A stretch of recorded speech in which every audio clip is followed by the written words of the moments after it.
Hello friends, welcome to IICS platform. आज है 18 of May और 18 ऑफ मई का हम करेंगे करंट अफेयर। तो चलिए लेक्चर स्टार्ट करते हैं। फर्स्ट न्यूज़ है ब्लू कॉलर नोटिस। अब ये होता क्या है, ब्लू कॉर्नर नोटिस होते क्या है? तो देखो, इंटरपोल ऑर्गेनाइजेशन, इंटरपोल जो है इंटरनेशनली पुलिस, जो वर्ल्ड की पुलिस है, वो कई सारे नोटिस निकालती है और हमें एक एक से समझने की जरूरत है कि ये नोटिस होते क्या है। इनके बारे में जानकारी लेंगे कि कौन सा नोटिस कब निकाला जाता है इंटरपोल के जरिए। तो हम जानते हैं डिटेल में। देखो, सबसे पहला होता है रेड कॉलर नोटिस। अब देखो, रेड कॉलर नोटिस उनके लिए निकाला जाता है, उस वांटेड पर्सन के लिए जिनको अरेस्ट करना है या फिर उसकी लोकेशन या फिर उसको एक्सट्रीडिएट करना है। एक्सट्रीडिशन होता क्या है? जैसे कोई पर्सन है, वो एक कंट्री में क्राइम करके दूसरी कंट्री में सेटल हो गया। अगर उन दो कंट्री के बीच में एक्सट्रेडिशन पॉलिसी होगी, एग्रीमेंट साइन होगा, तो वो पर्सन उस कंट्री में अरेस्ट हो जाएगा। देन आफ्टर अरेस्ट होने के बाद उसको उसकी कंट्री में भेज दिया जाएगा जहां उसने क्राइम कंडक्ट किया है। तो जैसा मैंने बताया कि रेड कॉर्नर नोटिस उन पर्सन के निकाला जाता है जो कि वांटेड है, और एक्सट्रेडिशन पॉलिसी के लिए भी मैंने आपको एक्सट्रेडिशन पॉलिसी पूरी समझा दी। हम चलते हैं दूसरे नोटिस पे जो कि एक पर्सन के खिलाफ निकाला है जो इंडियन सिटीजन है, इंटरपोल ने। दूसरा है ब्लू नोटिस। ये ब्लू कॉर्नर नोटिस होता क्या है?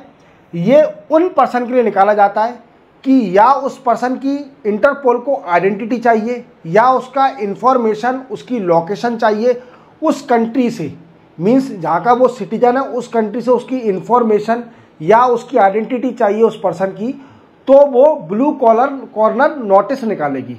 चलते हैं नेक्स्ट नोटिस पर। एक ग्रीन नोटिस होता है। ये ग्रीन नोटिस उन लोगों के लिए निकाला जाता है जो लोग एक कंट्री में तो क्राइम कर चुके हैं पर इन फ्यूचर दूसरी कंट्री में भी क्राइम करने वाले हैं, तो उसको बचाने के लिए ग्रीन कॉर्नर नोटिस निकाला जाता है। चलते हैं नेक्स्ट कॉर्नर नोटिस पर। एक का निकाला था interpol UN security council special notice. देखो, UN सिक्योरिटी काउंसिल में जो लोग टारगेट पर रहते हैं, मींस UN सिक्योरिटी काउंसिल में जो लोग टारगेट पर रहते हैं, उनके खिलाफ ये नोटिस निकाला जाता है। तो इसकी इंफॉर्मेशन कलेक्ट करने के लिए या फिर उसकी आइडेंटिटी निकालने के लिए ये इंफॉर्मेशन निकाली जाती है, नोटिस निकाला जाता है। चलते हम नेक्स्ट नोटिस पर। ये होता है येलो नोटिस। अब येलो नोटिस उन लोगों के लिए निकाला जाता है जो लोग मिसिंग हो गए हैं, वो लोग खो गए हैं या फिर कोई माइनर बच्चा खो गया है, उनकी जानकारी लेने के लिए येलो नोटिस निकाला जाता है। Then after black notice. Black notice जब कोई भी डेथ बॉडी पहचान में नहीं आ रही है, उसकी पहचान के लिए ये अपना ब्लैक नोटिस निकाला जाता है। Then after orange notice. Orange notice जब निकाला जाता है किसी भी इवेंट, किसी भी व्हाट वाई से दैट्स अ पर्सन, उनको इन्फॉर्म करने के लिए कि आपको यहाँ पर क्राइम कंडक्ट होने वाला है, क्राइम होने वाला है, ये थ्रेट पर है, मतलब धमकी है, यहाँ पर कुछ हो सकता है, तो उसके लिए ऑरेंज नोटिस निकाला जाएगा। Then after purple notice. ये ऐसी इंफॉर्मेशन, ऑब्जेक्ट और डिवाइस की इंफॉर्मेशन कलेक्ट करने के लिए जो कि क्रिमिनल यूज कर रहे हैं, क्रिमिनल ऐसी डिवाइस या फिर इंफॉर्मेशन कलेक्ट करने के लिए जो कि क्रिमिनल यूज कर रहे हैं। चलते हम नेक्स्ट न्यूज पर। नेक्स्ट न्यूज हमारी पाकिस्तान ऑक्युपाइड कश्मीर। देखो, मैं हर लेक्चर में आपको इसके बारे में बता रहा हूँ क्योंकि इंडिया की इसके ऊपर पूरी नज़र है। POK के ऊपर क्यों नज़र है? क्योंकि POK हमारा इंडिया का पार्ट है, ना कि पाकिस्तान का पार्ट है, तभी उसको ऑक्युपाइड कश्मीर बोला जाता है। पाकिस्तान ने ऑक्युपाइड कर लिया है, इन फ्यूचर पाकिस्तान को देना ही पड़ेगा। अब बात क्या हो रहा है, पाकिस्तान ऑक्युपाइड कश्मीर में POK में भूखमरी मची हुई है। वहाँ पर प्रोटेस्ट चल रहा है for demanding a small bit of demand. India के लिए स्मॉल बिट ही है वो, क्योंकि इंडिया में बहुत पैसा है, इंडिया उसको कैसे भी सोल्यूशन निकालता है, पर पाकिस्तान वो सोल्यूशन नहीं निकाल पा रही है। तो उनकी डिमांड ये है कि फूड की प्राइस को रिड्यूस करा जाए, वीट आटे की प्राइस को रिड्यूस करा जाए और गेहूं की प्राइस को रिड्यूस करा जाए, इलेक्ट्रिसिटी बिल और टैक्स को भी रिड्यूस करा जाए, जिससे क्या होगा कि उनकी महंगाई कम होगी POK के अंदर। अब इसी बात के ऊपर प्रोटेस्ट चल रहा है कई टाइम से, और पाकिस्तान ने 23 बिलियन पाकिस्तानी रुपये मदद भी करी है POK को। अब इंडिया ये न्यूज़ में क्यों है?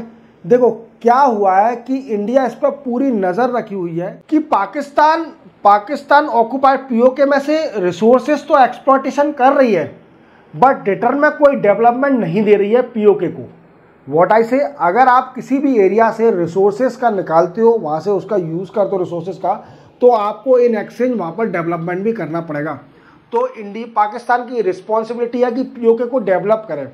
अब मेरे पॉइंट ऑफ व्यू सोचना यह है कि पाकिस्तान वहाँ डेवलपमेंट इसलिए नहीं कर रही होगी, उसको लगता होगा कि हम तो बहुत कंगाल हो चुके हैं, इन फ्यूचर शायद पीओके इंडिया में चले जाए तो हमारा जो डेवलपमेंट में खर्चा होगा वो पूरा वेस्ट चले जाएगा। समझा आप मेरी बात को? चलो देखते हैं फ्यूचर में क्या होता है। चलते हैं नेक्स्ट न्यूज। नेक्स्ट न्यूज है हमारी ईवी पॉलिसी। देखो, ईवी का फुल फॉर्म क्या होता है? Electronic vehicle.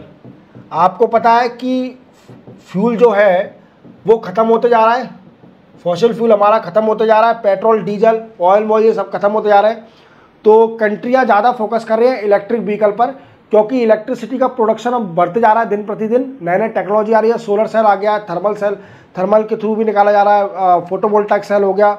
देन आफ्टर आपका हाइड्रो इलेक्ट्रिसिटी पावर प्लांट हो गया, थर्मल पावर प्लांट हो गया, न्यूक्लियर पावर प्लांट हो गया। तो कई सारे प्लांट से एनर्जी जनरेट करी जा रही है। तो इसी के साथ मैं बताना चाहूँगा कि इंडिया ने इलेक्ट्रॉनिक व्हीकल पॉलिसी निकाली है और इसमें फेवर दिया है, फेवर टू डोमेस्टिक में ऑटोमोबाइल कंपनी, जो हमारी इंडियन की ऑटोमोबाइल कंपनियां, उनको कुछ छूट दी है कि वो ईवी की कंपनियां हमारे देश में इंडस्ट्री और फैक्ट्री सेटअप करें, जिससे कि हमारे इंडिया में ईवी का प्रोडक्शन ज़्यादा हो सके, हमारी खुद की कंपनियां इंडियन कंपनी हो सके और वो दूसरी कंपनी में एक्सपोर्ट कर सकें, जिससे प्रोडक्शन बढ़ जाए, indigenous production of electronic vehicle. अभी आपने न्यूज़ सुना होगा कि एलोन मस्क जो टेस्ला कंपनी के मालिक हैं, वो इंडिया आने वाले थे for meeting with Narendra Modi prime minister of India, for उनको इन्वेस्टमेंट करना था इंडिया में टेस्ला कंपनी का। देन आफ्टर कुछ चाइना से इनके कुछ इशू थे, इस चक्कर में मुझे लग रहा था शायद इंडिया से मीटिंग हो रही हो, चाइना से फैक्ट्री शिफ्ट करके इंडिया में आ रही हो। देन आफ्टर ये मीटिंग पोस्टपोन्ड हो गई, एलोन मस्क नहीं आ पाए। इन फ्यूचर आएंगे तो हमारा जो इंडिया का मार्केट है वो डिमांड बहुत ज़्यादा इंप्रूव होते जा रही है इंडिया की, क्योंकि इंडिया के लोगों को पैसा आते जा रहा है। और दूसरी बात आप देखिए कि एलोन मस्क आएंगे इंडिया में, टेस्ला कंपनी को सेटअप करेंगे, जिससे क्या होगा कि इंडिया में इलेक्ट्रॉनिक व्हीकल की डिमांड बढ़ेगी। तो चलते हैं हम नेक्स्ट न्यूज़ पर। नेक्स्ट न्यूज़ है इंडियन फॉरेक्स रिजर्व। देखो, आपको मालूम है इंडिया पर फॉरेन रिजर्व पर्याप्त है, वो आराम से इंपोर्ट कर सकती है, उसे कोई ज़रूरत नहीं है किसी देश से भीख मांगने की, या वो उल्टा ही देती है लोगों को पैसा। तो अभी राइट नाउ इंडिया का फॉरेक्स रिजर्व दिन पर दिन प्रतिदिन बढ़ते जा रहा है। अभी राइट नाउ इंडिया का 644.15 बिलियन डॉलर फॉरेक्स रिजर्व है। कितना है?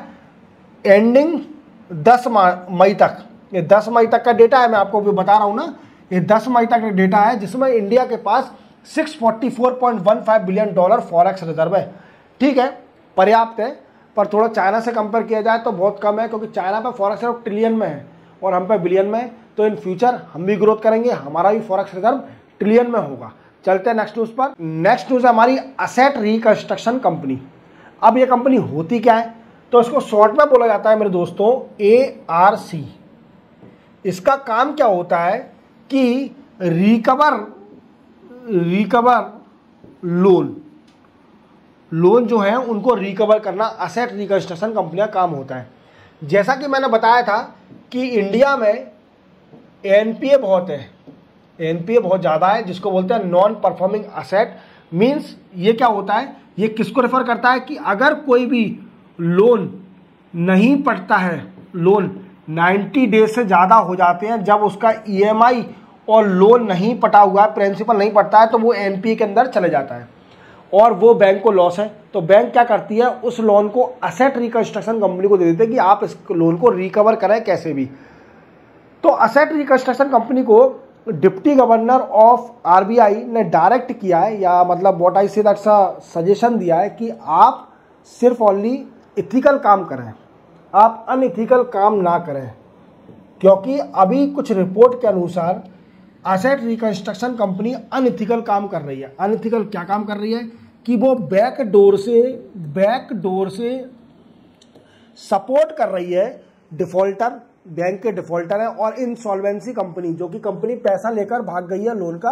तो देखो, गवर्नर, डिप्टी गवर्नर ने बोला RBI कि तुम्हारा काम ही रिकवरी ऑफ लोन है, तभी तुम्हारा असेट रिकंस्ट्रक्शन कंपनी नाम है। तो आप ऐसा काम ना करें जिससे कि आपका इथिकल बिगड़े, अनइथिकल काम ना करें, गवर्नेंस काम करें और इथिकल काम करें और लोन को रिकवर करें, जो आपका मेन प्राइमरी काम है। आप सपोर्ट ना करें डिफॉल्टर को, ना ही इंसॉल्वेंसी कंपनी को। तो इसी के साथ 18 मई का करंट अफेयर कंप्लीट होता है।